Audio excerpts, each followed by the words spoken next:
বন্ধুরা, ইন্টারভিউতে যদি কখনো তোমাদের কোশ্চেন করে ক্যাপটিভ প্ল্যান্ট বলতে তুমি কী বোঝো, তখন তুমি কী উত্তর দেবে?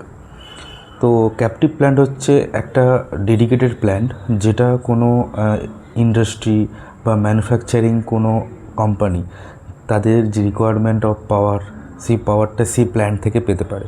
তাদের গ্রিডের উপর ডিপেন্ডেন্ট থাকতে হয় না।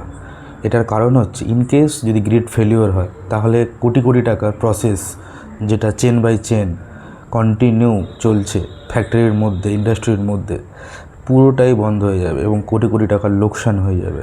তো ইন্ডাস্ট্রি বা ফ্যাক্টরি এই কোটি কোটি টাকার লোকসানকে বাঁচানোর জন্য, প্রোটেক্ট করার জন্য তারা নিজেরা একটা প্ল্যান্ট বানায়, জেনারেশন প্ল্যান্ট, যেখান থেকে ওরা পাওয়ার জেনারেট করে সেই পাওয়ারটাকে নিজের প্ল্যান্টে ইউজ করতে পারে। তাহলে সেই প্ল্যান্টটাই হচ্ছে ক্যাপটিভ প্ল্যান্ট। এখন আসা যাক, এই ক্যাপটিভ প্ল্যান্টের আর কিছু উপযোগী কিছু ব্যাপার স্যাপার আছে নাকি। এই ক্যাপটিভ প্ল্যান্ট থেকে আরও অনেক কিছুই করা যায়। যেমন যদি ইনকেস কোনো সময় তোমার প্রোডাকশানের রিকোয়ারমেন্ট অনুযায়ী ইলেকট্রিসিটি রিকোয়ারমেন্ট কমে যায়, তাহলে সেই ক্যাপটিভ প্ল্যান্টের মধ্যে থেকে যে তুমি পাওয়ারটা জেনারেট করছো, সেই এক্সেস পাওয়ারটা গ্রিডেও আমরা পাঠাতে পারি। সেখান থেকে কিন্তু কোম্পানি সাবসিডি পায়, মানে ইনকাম হয় কোম্পানির, যে পরিমাণ বিদ্যুৎ বা ইলেকট্রিসিটি গ্রিডে পাঠালো।